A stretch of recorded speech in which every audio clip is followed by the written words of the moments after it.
경쟁 강도가 무려 0.08. 이런 키워드들은 어디서 찾냐고요? 그건 제가 잠시 후에 말씀드릴게요. 안녕하세요. 돈덕후의 머니생각입니다. 이전 영상들 중에서 많은 분들이 좋아하셨던 영상이 바로 흔한 도매 사이트에서 물건을 가져와서 가치를 더해 판매하는 이야기에 대한 것이었는데요. 그 핵심이 바로 키워드였죠.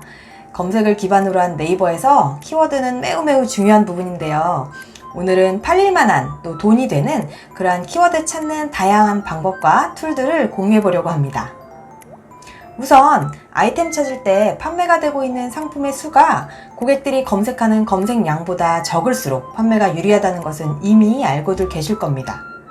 얼마 전에 목이 칼칼하고 건조해서 기관지에 좋다는 배도라지즙을 사 먹으려고 검색한 적이 있었는데요.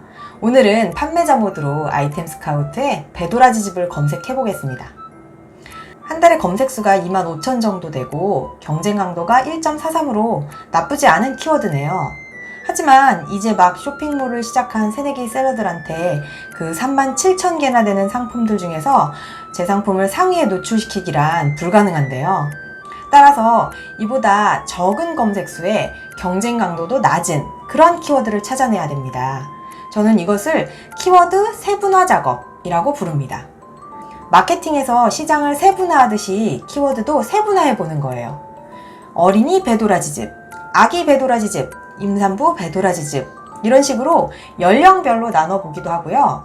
배도라지 스틱, 배도라지 청처럼 제형별로도 나눠보고요. 아니면 배도라지즙 뒤에 50포, 100포, 대용량 이런 식으로 용량으로 구분해 본다던가 무농약, 유기농, 나주, 무첨가, 착즙 등 가공 방법에 대해서도 마구마구 떠올려서 나눠봅니다. 또 배도라지즙을 배즙과 도라지즙으로 나눠서 두 분야에 또 세분화를 해볼 수 있어요. 이렇게 계속 나누다 보면 우리가 찾는 해볼 만한 키워드를 발굴하실 수 있을 거예요.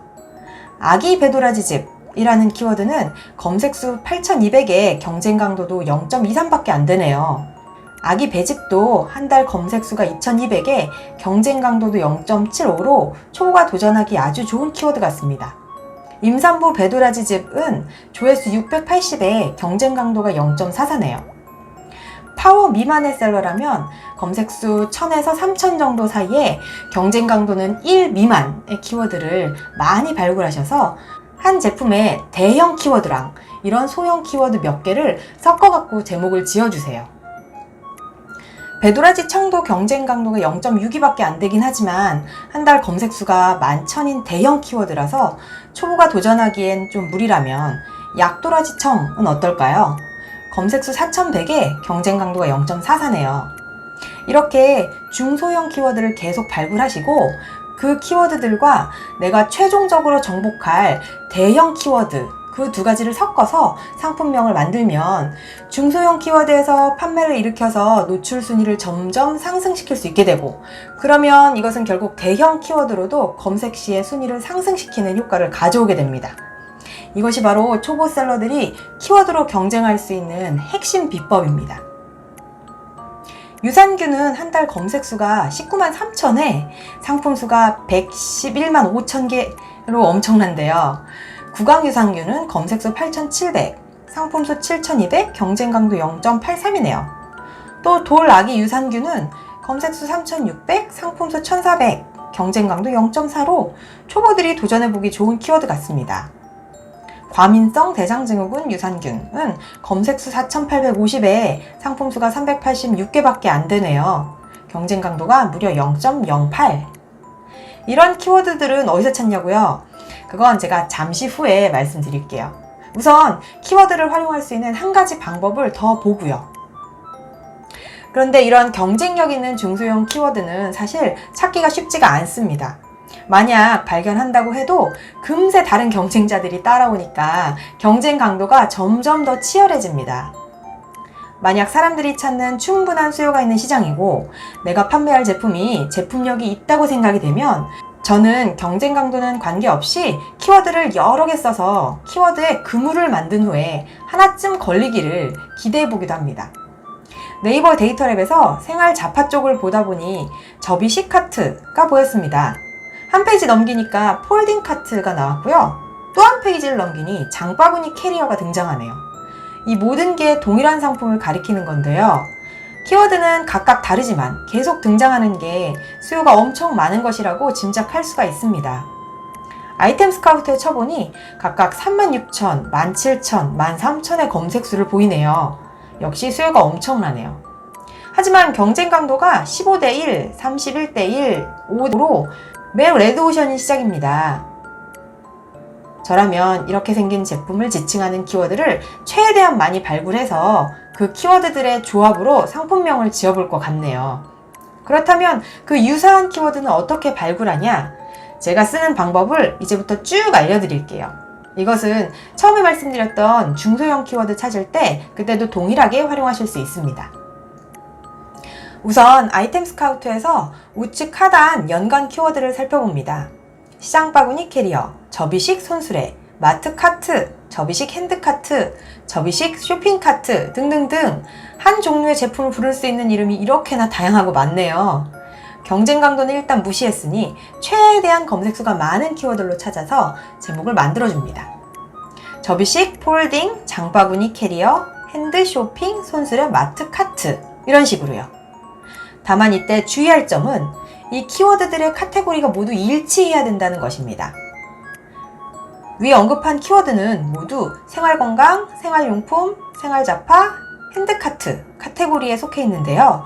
이 카테고리와 제품의 일치는 종전 영상에서 언급한 것처럼 네이버 SEO 가이드 중에 적합도 항목에 적용을 받게 됩니다.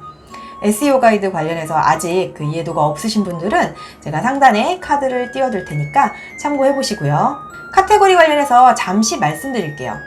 카테고리는 내가 생각한 범주에 넣으면 안 되고 반드시 네이버 쇼핑에서 해당 키워드로 검색했을 때 나오는 그 카테고리의 범주에 맞춰서 동일하게 넣어줘야 됩니다.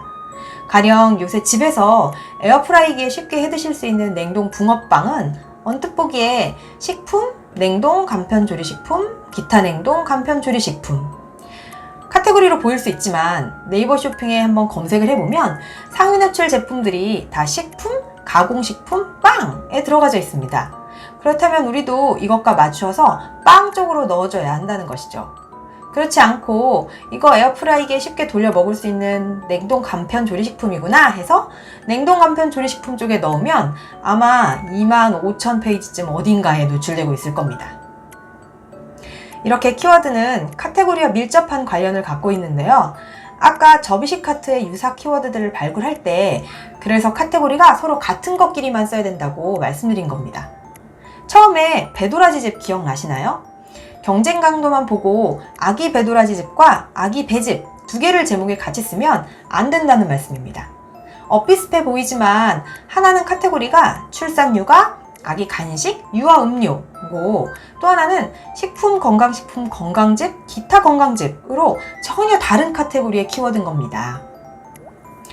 혹시 유사 키워드가 잘 안 찾으시나요? 그렇다면 이렇게 하시면 됩니다. 가끔은 맞춤법에 오타로 검색하는 분이 계세요. 혹은 영어를 한국어로 번역하면서 다른 글자로 키워드가 바뀌기도 하고요. 3D 펜, 3D 펜, 오렌지, 오렌지, 캐리어, 캐리어 이렇게요. 또 네이버 PC와 모바일에서 자동완성 검색도 적극 활용해보세요. 접이식 카트를 치니 뇌바퀴, 대형, 특대형이 붙은 자동완성이 나오네요. PC와 모바일은 자동완성이나 검색 결과가 다른 경우가 있으니까 꼭 모바일로도 체크를 해보세요. 그리고 PC에는 검색 결과를 스크롤하면 하단에 연관 검색어가 나옵니다. 이것도 확인해보세요.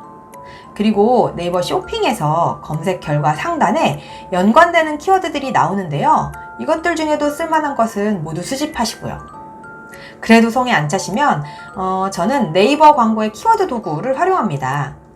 네이버 검색 광고 사이트에 들어가시면 우측에 광고 시스템이 있는데요. 이곳에 키워드 도구를 클릭해주고 찾고자 하는 키워드를 넣어주면 그것과 관련된 연관 키워드들을 아래 쭉 보여줍니다. 월간 검색수를 내림차 순으로 정리해서 쭉 보면서 필요한 키워드를 또 수집할 수 있습니다. 난 시간이 많다 하시는 분들은 이런 방법도 있어요. 셀러마스터에 가셔서 키워드 플러스 기억, 키워드 플러스 니은, 키워드 플러스 디귿, 키워드 플러스 릴 이런 식으로 히읗까지 입력해서 검색해 보시면 그 상단에 나오는 쇼핑 연관 키워드가 있습니다. 이걸 한번 살펴보는 거예요. 힘드신가요? 뭐 돈 벌기가 어디 쉽나요? 그렇다면 좀 더 쉬운 지름길로 가보시죠. 저희 엿보기 스킬 기억나시나요? 잘 팔리는 게 뭔지 경쟁 스토어, 잘 나가는 몰에 가서 염탐을 해보자 라고 말씀드린 적이 있는데요. 이번에는 그 키워드로 검색했을 때 상단에 나오는 판매가 많은 제품을 살펴보고 그 키워드를 수집하는 겁니다. 세발 카트, 네모 카트, 아이유 카트 이런 것들이 보이는데요. 바퀴 달린 집이라는 프로그램에 아이유가 카트를 끈 모습이 나왔었나 봅니다. 근데 아이유와 같은 유명인의 이름을 상업적으로 쓰는 거는 퍼블리시티권 침해에 해당할 수 있으니 주의하세요. 자, 이제 여러분은 두 가지 타입의 키워드 활용법을 알게 되셨습니다. 경쟁 강도가 낮은 경우에는 세부 키워드에서 대형 키워드로 영역을 넓혀가는 방법으로, 그리고 경쟁이 치열한 레드오션 키워드에서는 다량의 키워드를 발굴해서 그 키워드로 금을 치는 방법으로. 헌데 키워드를 쓸 때 매우 유의해야 할 사항이 있습니다. 되게 많죠? 이제 거의 다 왔어요. 자칫 지나칠 수 있는 부분인데 반드시 알아두셔야 되는 부분이에요. 반려용품 쪽이 경쟁 강도가 높은 편인데 보다 보니까 검색 수도 높으면서 경쟁 강도가 낮은 그런 키워드가 있는 거예요. 바로 길, 고양이, 겨울집 이라는 키워드인데요. 검색도 22,000건에 경쟁 강도도 1이 안 돼요. 그래서 지금 이걸 갖다 팔아봐야겠다 하시는 분들은 아이템 스카우트 페이지 아래로 쭉 스크롤을 해보세요. 10월 중순부터 검색수가 오르고 1월 초에 꺾이네요. 그리고 겨울에만 필요한 아이템이니 나머지 기간에는 수요가 아예 없습니다. 이렇게 시즌템을 잘 팔기 위해서는 그 시즌이 시작하기 전에 미리미리 준비해서 상품을 등록하고 어느 정도 구매를 만들어 두어야 막상 시즌이 도래했을 때 노출 순위가 올라가 있어 매출을 폭발적으로 이끌어낼 수가 있습니다. 즉, 겨울 아이템은 9월이나 10월에 준비해야 되는 거죠. 지금은 12월이니까 2월이나 3월에 사람들이 찾을 만한 제품을 찾아서 준비해야 하는 것입니다. 그러니 키워드를 찾으실 때도 작년 2월하고 3월에 어떤 키워드들이 유행했나 그걸 체크해 보셔야겠죠?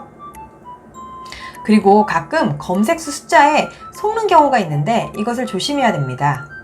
여기 검색수가 27,000이고 상품수가 17,000인 경쟁 강도 0.63으로 좋아 보이는 대형 키워드가 있는데요.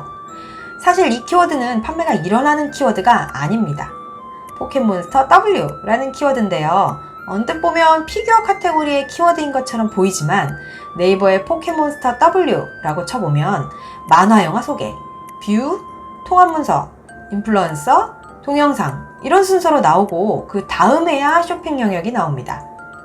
네이버는 고객이 해당 검색어로 검색했을 때 가장 적합하다고 판단되어지는 영역 순서대로 보여주게 알고리즘이 되어 있어요. 이 말은 고객이 포켓몬스터 W로 조회를 해도 쇼핑을 하기보다 블로그나 카페 혹은 다른 정보를 찾거나 동영상을 보는 목적으로 검색을 한다는 것이에요. 그러니 경쟁 강도만 좋다고 키워드로 쓰면 안 되고 그 키워드가 사람들이 쇼핑할 때 검색하는 그런 키워드인지를 네이버에서 꼭 확인해야 합니다. 끝으로 이제 이렇게 애써서 찾은 키워드를 조합하여 상품명을 짓고 상품을 등록했을 때 내 제품이 몇 페이지 어디쯤에 노출되고 있는지 확인할 수 있는 사이트 몇 개만 공유해 드릴게요. PC에서는 사장님.com, 비즈랭킹 두 곳을 추천드리고요. 모바일은 스스랭크라는 앱을 추천드립니다. 자, 이렇게 키워드의 아주 기본부터 꼭 아셔야 될 내용들을 제가 빠짐없이 한번 정리해 봤는데요. 사실 이러한 이론을 바탕으로 직접 해보시면서 감을 터득하셔야 되는 부분입니다. 키워드는 새로 만들어지기도 하고 계속 사람들한테 잊혀지기도 하고 그러니까 꾸준히 시장에 관심을 갖고 좋은 키워드를 찾아보세요. 저도 사실 업무 중에 상당한 부분을 이곳에 투자하고 있는 만큼 중요하면서도 참 어려운 부분이라고 말씀드릴 수 있을 것 같습니다. 오늘도 도움이 되셨을까요? 도움이 되셨다면 구독과 좋아요 잊지 마시고 부자 되는 그날까지 돈덕후의 돈덕질은 계속됩니다. 감사합니다.